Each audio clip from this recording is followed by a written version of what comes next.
Bonsoir mes bien-aimés. Nous sommes aujourd'hui le mardi 15 février 2022. Voilà, nous sommes le mardi 15 février 2022. Il se fait tard pour certains, il se fait tôt pour d'autres. Il sera bientôt 1h du matin. Et je fais rapidement cette vidéo avant de me coucher. Ce que je vais vous dire, ce sera un mélange de plusieurs messages que j'ai reçus et la semaine dernière et dimanche. Dimanche, lorsque nous étions au culte. Dimanche, lorsque nous étions au culte, le pasteur était en train de faire son sermon et je pouvais voir, en fait, l'église avait changé. Bonsoir à ma sœur Rayon du Soleil, fidèle au poste, toujours là. Que le Seigneur te bénisse, ma sœur. Donc, je disais que hier, pourquoi je te fais ce partage? C'est pour te fortifier. C'est pour te dire que Dieu travaille. Souvent, nous avons l'impression que Dieu ne travaille pas. Nous avons l'impression que les choses n'avancent pas, que c'est comme si Dieu n'écoute pas nos prières.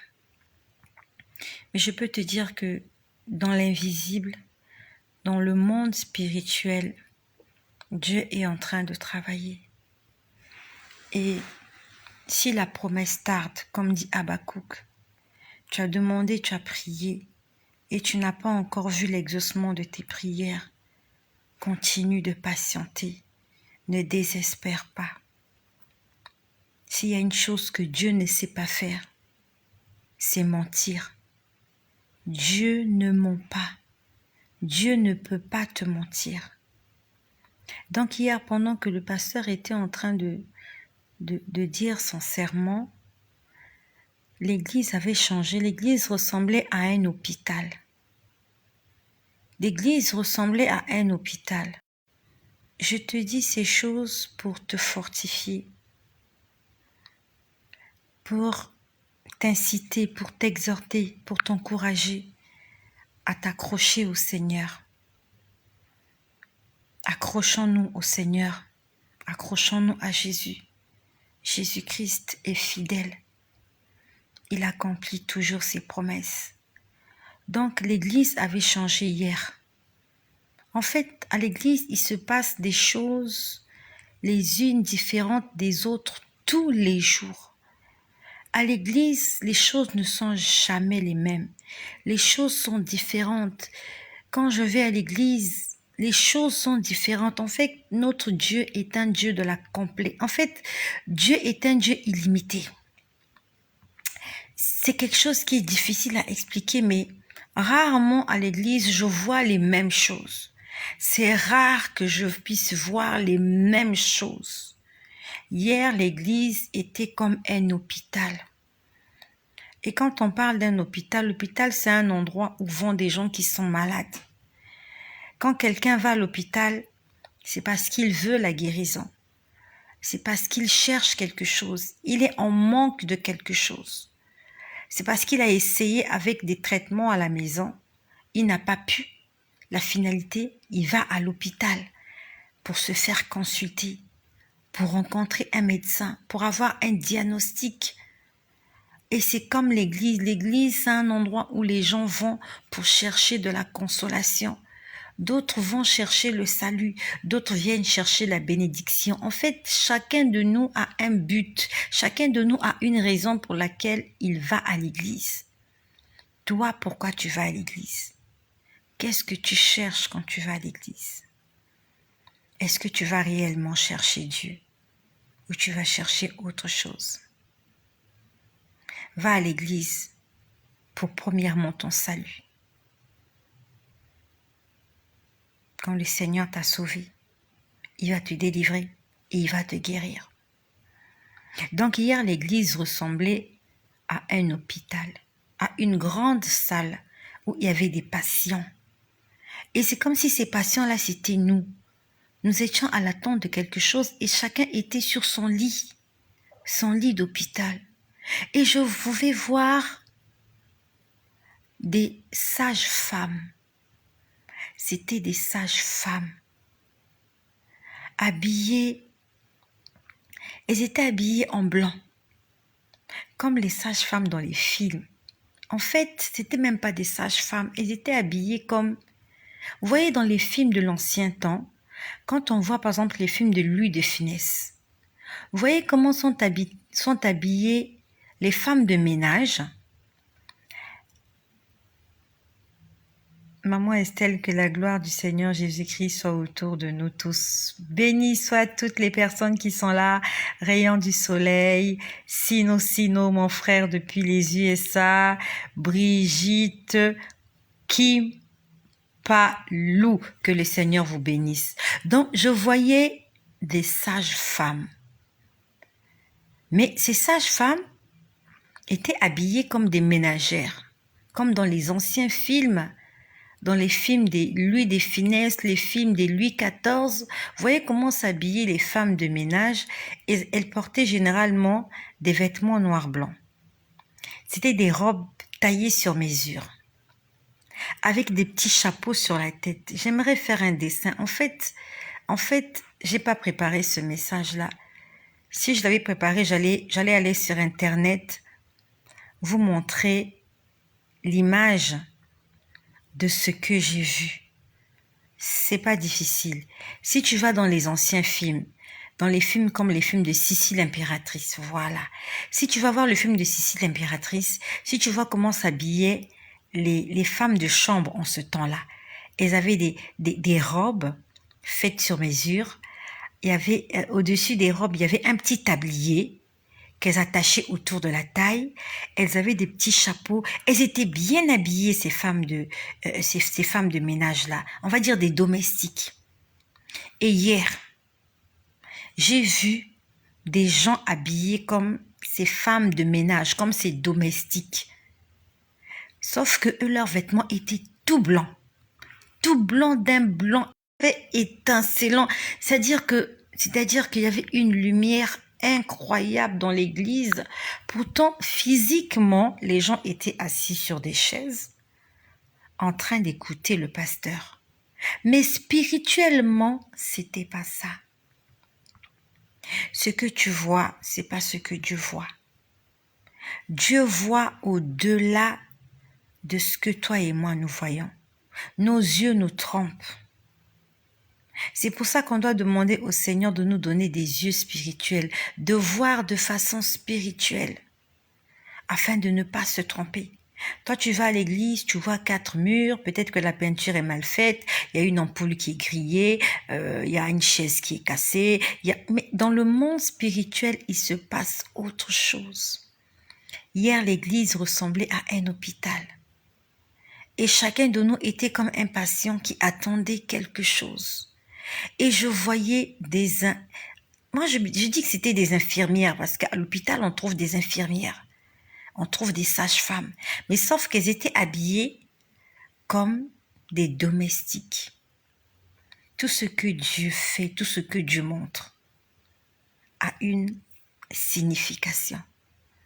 En fait, moi j'ai vu des domestiques, pourquoi? Alors que logiquement ça devait être des sages-femmes ou des infirmières. J'ai vu les domestiques parce que la Bible nous dit que les anges sont des esprits au service de Dieu afin d'être là pour accompagner ceux qui doivent hériter le salut. Les anges sont des esprits au service de Dieu et à la disposition de ceux qui doivent hériter le salut. Ça veut dire que, en français facile, les anges, ils sont nos domestiques. Les anges sont nos gardiens. Les anges sont nos bodyguards. Les anges sont nos vigiles. C'est pour ça que le Seigneur nous défend d'adorer les anges. Les anges ont une seule mission. C'est d'obéir à Dieu et d'être à la disposition de ceux qui doivent hériter le salut afin d'exercer pour ces derniers un ministère. Ça s'appelle le ministère des anges. Les anges ne sont pas des créatures que nous devons adorer. Parce que les anges, en réalité, sont nos domestiques. Ils sont là pour assurer notre sécurité. C'est vrai. C'est vrai. Souvent, Dieu utilise les anges aussi pour nous ramener à la raison. Ça peut arriver qu'un ange vienne t'engueule. Ça peut arriver qu'un ange vienne te punir. Mais ça, c'est vraiment le Seigneur qui lui donne la permission de faire ces choses. Et nous pouvons le lire dans la Bible, comment des anges ont puni des gens. Nous pouvons voir comment, lorsqu'on parle de Sodome et Gomorrhe, ce sont des anges qui sont descendus et qui ont mis le feu sur Sodome et Gomorrhe. C'était des anges qui étaient envoyés en mission. Nous connaissons l'histoire de Zacharie et d'Élisabeth dans le Nouveau Testament, lorsqu'on nous parle de la naissance de Jésus. Il y a un ange, c'est l'ange Gabriel qui est apparu à Zacharie. Il a transmis un message à Zacharie et comme Zacharie n'a pas voulu écouter, Zacharie a été frappé. Zacharie n'a pas pu parler jusqu'à la naissance de son fils. Ça, c'est vraiment quand le Seigneur le permet. On peut aussi voir comment il y a un ange de Dieu qui a intervenu lorsque le roi David avait demandé le dénombrement du peuple d'Israël. Ça, c'est dans l'Ancien Testament. Le roi David avait demandé le dénombrement du peuple d'Israël et Dieu s'était fâché et Dieu avait envoyé un ange qui avait tué des gens. Mais ça, c'est vraiment Dieu qui le permet. Il y a plusieurs fois dans la Bible où les anges ont intervenu, mais c'est Dieu qui permet des choses. Mais les anges ne sont pas des dieux. Les anges ne sont pas des créatures que nous devons vénérer par. Lorsque le Seigneur est venu me convertir en décembre 2017, au départ, je ne voyais rien. Au départ, j'entendais juste la voix d'un homme. C'était juste un homme. J'entendais la voix d'un homme qui me donnait des instructions. Fais ceci, fais ci, fais pas ci, fais ci, fais pas ci, fais ci. J'ai vu les anges pour la première fois. C'était un soir. Ça s'est passé dans la pièce où je me trouve. Ils étaient venus pour me demander de me débarrasser de mes parures extérieures. C'est la première fois que j'avais vu les deux anges. Au départ, je ne les voyais pas. Au départ, j'entendais quelqu'un qui me parlait. Je ne voyais pas la personne. Donc, je ne sais pas te dire, est-ce que c'est un ange qui me parlait? Est-ce que c'est Dieu qui me parlait? Je ne sais pas. Je savais juste que j'entendais la voix d'un homme qui me disait « Fais ça, fais ci, fais pas ça, fais pas ci, fais ça, fais pas ça. » Au départ, j'avais l'impression que c'était mon imagination. Au départ, je me disais « Mais je suis en train d'halluciner. » Au départ, je me disais « Mais j'hallucine, comment je peux entendre quelqu'un me parler ?» Parce que honnêtement, entendre des voix, c'est pas normal.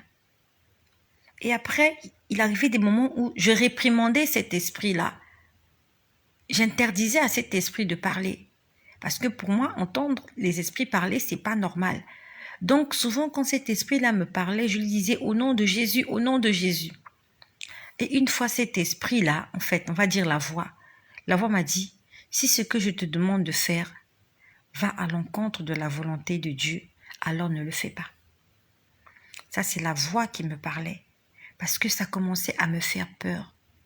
Ça avait commencé en décembre 2017. Et ça avait commencé par le jeûne. Cette voix a commencé à me dire, tu dois jeûner. C'était d'abord en septembre. En septembre, c'était très timide.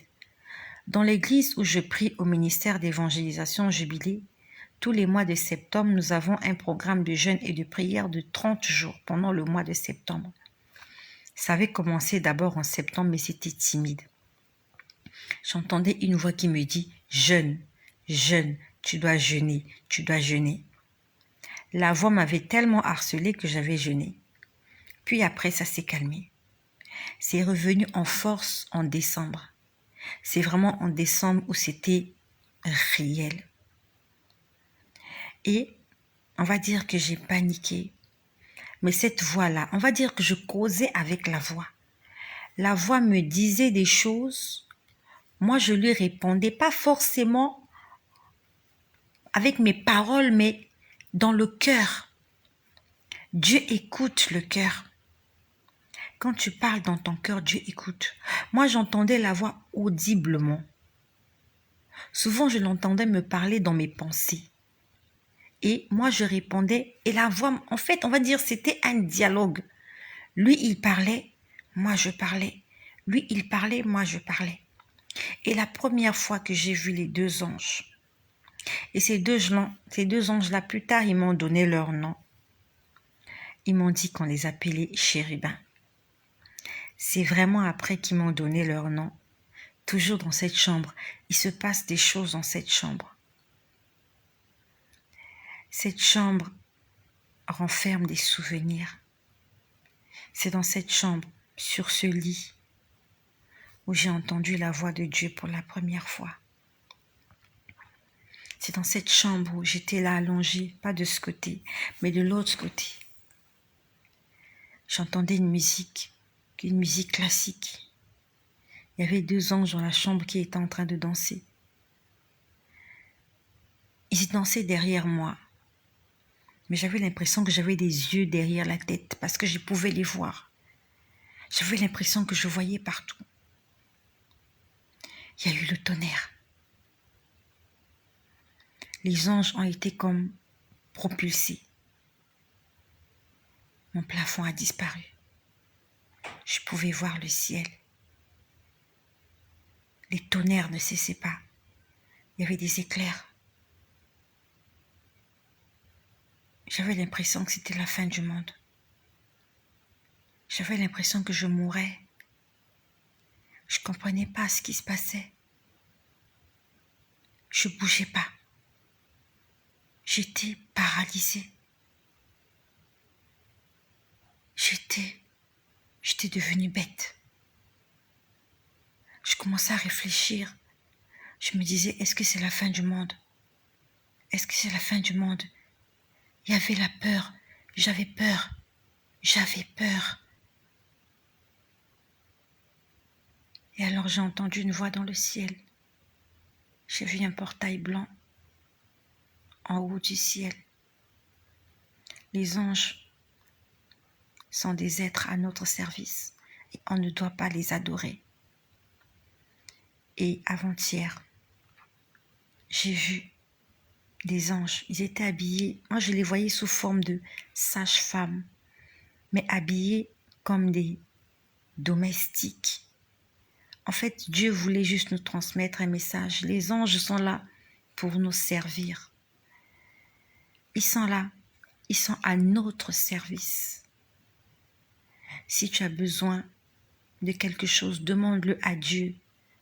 Dieu va voir comment il s'appelle. Ne cherche pas à discuter avec lui. Ne cherche pas à causer avec lui. Laisse Dieu faire tout. Moi, Dieu m'a permis de causer avec ces anges parce que Dieu voulait que je parle avec eux. Dieu l'avait permis. Je pouvais les entendre. Je pouvais leur poser des questions. Et ils me répondaient. Et à aucun moment, ils m'ont demandé de les adorer. Dans tes prières, il ne faut pas appeler les anges. C'est de l'idolâtrie. Dieu ne partage sa gloire avec personne. Le seul qui doit être adoré, le seul que nous devons vénérer, le seul que nous devons chanter, prier, c'est Dieu, créateur du ciel et de la terre. Les anges n'ont rien créé. Un ange n'a jamais rien créé. Ils sont des créatures comme toi et moi. Et ils sont inférieurs à toi et moi. Les anges viennent en troisième position. Après Dieu, ce sont les hommes. Après les hommes, ce sont les anges. Après les anges, c'est toute la nature, les arbres, les animaux. Les anges ne doivent pas être adorés. Et heureusement que Dieu avait mis en moi le discernement, parce que plusieurs fois, j'ai vu l'ennemi, le diable qui s'est transformé en un ange. Il est venu vers moi, mais il a quelque chose. Il a une sémence négative. C'est-à-dire que Satan, même quand Satan se déguise en ange de lumière, il y a quelque chose en lui qui est ténèbres, qui est noirceur. C'est pour ça que nous devons demander à Dieu le discernement. Satan m'est apparu plusieurs fois sous forme de démon. Quand c'est un démon, je reconnais que c'est un démon. Et plusieurs fois aussi, il m'est apparu comme un ange, mais seulement son vêtement est différent des anges. À l'intérieur de moi, quelque chose me disait, regarde le vêtement qu'il a. Son vêtement là n'est pas normal. On a besoin du Saint-Esprit pour faire la distinction entre le vrai et le faux. On a besoin du Saint-Esprit. Il y a une sœur qui m'a écrit la semaine dernière. Elle m'a dit, ma sœur, j'étais en train de dormir, j'ai fait un songe. Et elle me dit, dans le songe, je t'ai vu. Elle me dit, je t'ai vu dans le songe. Tu étais en train de me dire, reçois, reçois, reçois, reçois, reçois. Elle me dit, tu le disais avec détermination. Je lui ai dit, ma sœur, c'est pas moi que tu voyais. En fait, c'est Dieu qui s'est servi de mon visage pour te transmettre un message. Il veut que tu reçoives le Saint-Esprit. La Bible nous dit, et vous recevrez une puissance. Le Saint-Esprit survenant sur vous, vous deviendrez mes témoins à Jérusalem, dans la Judée, dans la Samarie et jusqu'aux extrémités de la terre. Demande au Saint-Esprit de te remplir de sa présence et de sa puissance.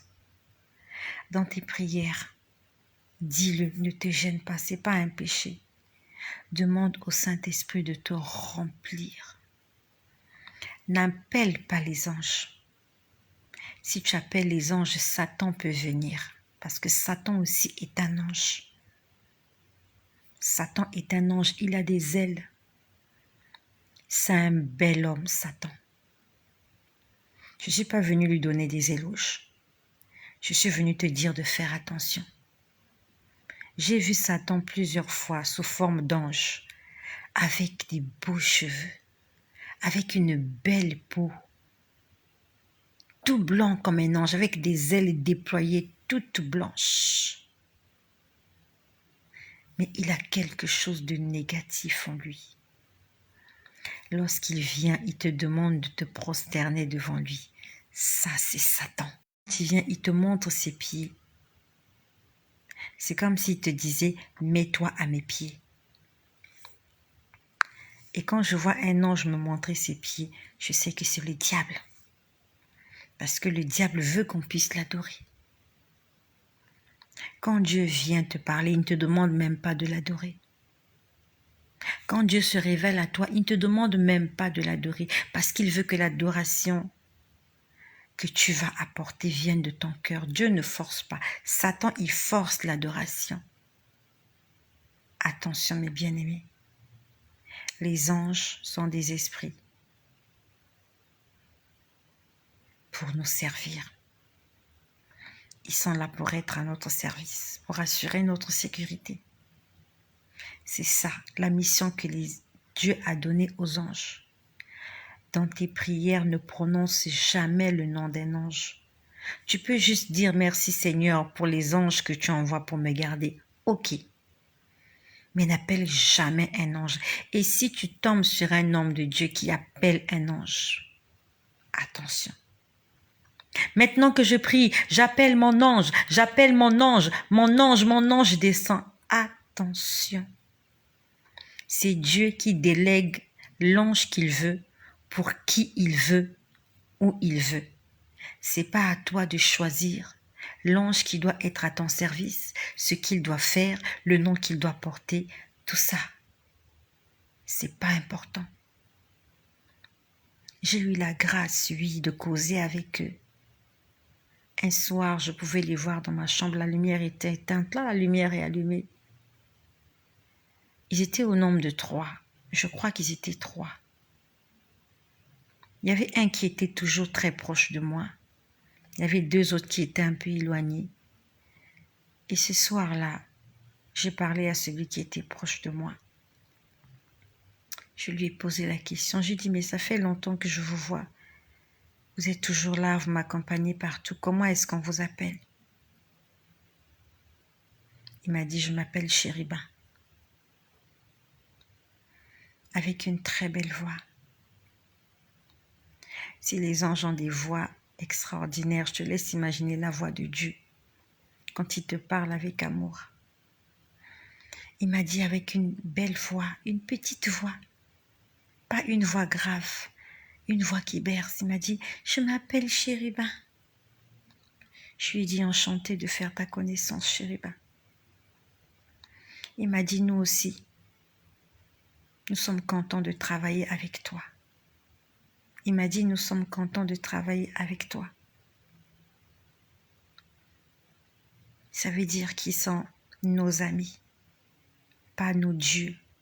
Ils ne sont pas supérieurs à nous, même si ils ont une capacité, une force qui est supérieure à la nôtre. C'est parce que nous sommes chers que nous sommes limités. Chéribin m'a dit ce soir-là, je suis ravie de faire ta connaissance. Il m'a dit, le Père compte sur toi. Il m'a dit, accroche-toi. Le Père compte sur toi. Ils sont nombreux, mais nous sommes plus nombreux que eux. Parce que j'ai passé des moments difficiles. Lorsque le Seigneur est venu me convertir, on va dire que j'étais un peu déprimée. Parce que c'était quelque chose à laquelle je n'avais jamais imaginé. Je n'avais jamais imaginé vivre cette expérience-là. Je voyais tout. Je voyais des choses tout le temps, tout le temps, tout le temps. Je voyais les anges tout le temps, tout le temps. J'entendais quelqu'un me parler tout le temps, tout le temps, tout le temps, toute la journée, toute la nuit, tout le temps, tout le temps, tout le temps. J'avais l'impression que je devenais folle. J'étais en jeûne, j'avais maigri. J'avais abandonné toutes mes parures extérieures parce qu'il me l'avait demandé. Je ne mettais plus mon tissage, je n'avais plus mes mèches, je n'avais plus mon maquillage, je n'avais plus mes bijoux. J'étais devenue sèche, j'étais devenue comme une épave de voiture. Et ce soir-là, ils sont venus me réconforter.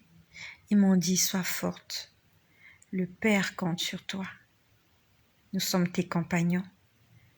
Il m'a dit, tes ennemis sont nombreux, mais nous sommes plus nombreux que eux, alors que je les voyais au nombre de 3.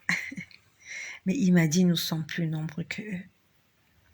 J'aimerais te dire que tu n'es pas seul. Même si souvent tu as l'impression d'être seul. Il faut que tu saches que tu n'es jamais seul. Et c'est à toi de déterminer les présences qui vont t'entourer. Si tu fais de bonnes choses, tu es entouré par les esprits qui viennent de la part de Dieu. Si tu fais des mauvaises choses, ce sont des entités négatives qui t'accompagnent. Mais c'est à toi de faire le choix. Quelle est l'atmosphère dans laquelle tu veux régner, tu veux baigner? Tu veux être dans une atmosphère divine ou dans une atmosphère ténébreuse? C'est toi qui décides. C'est toi qui décides. Si tu veux que les anges de Dieu t'accompagnent, tu sais ce qu'il faut faire.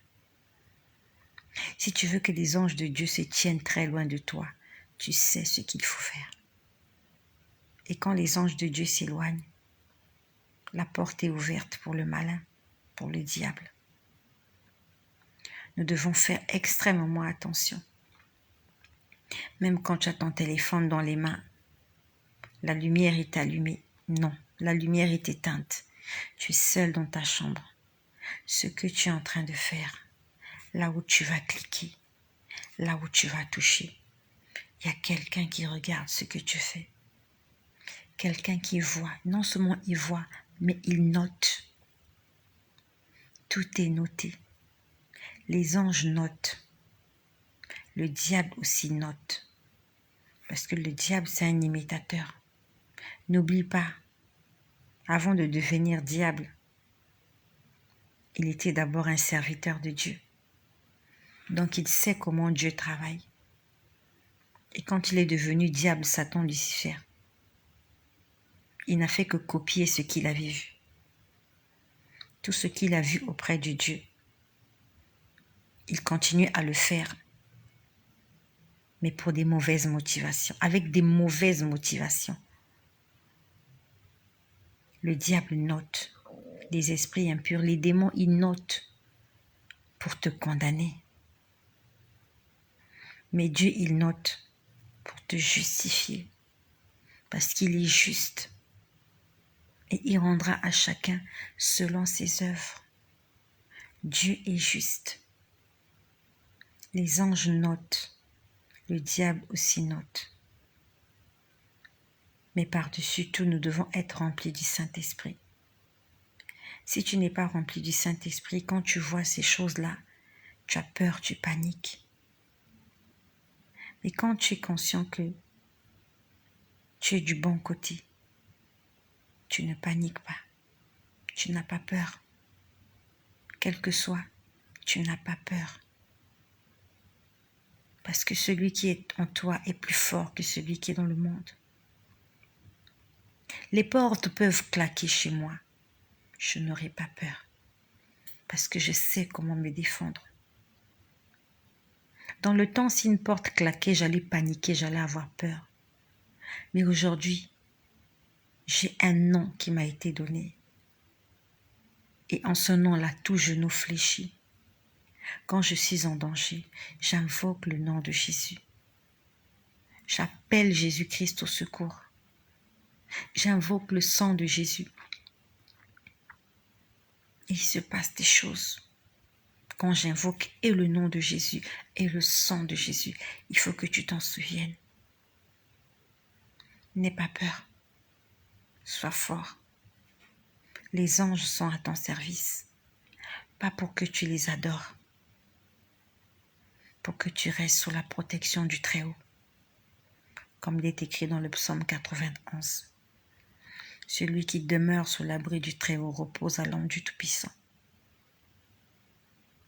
Demeure en Dieu et il va assurer ta protection. C'est ce que je voulais te dire ce soir avant de dormir. J'ai beaucoup de choses à dire, mais je préfère m'arrêter par là pour te dire que Jésus-Christ aimerait te faire du bien. Il aimerait assurer ta protection. Mais il faut que tu lui laisses l'occasion de faire ce qu'il aime faire pour ses enfants. Il est la porte. Prends le courage, va tenir la poigne de cette porte et ouvre-la. Ouvre la porte. C'est pas à lui de l'ouvrir pour toi, c'est à toi d'ouvrir la porte. Parce que c'est toi qui veux passer de l'autre côté. Prends ton courage. Tiens la poignée et ouvre la porte.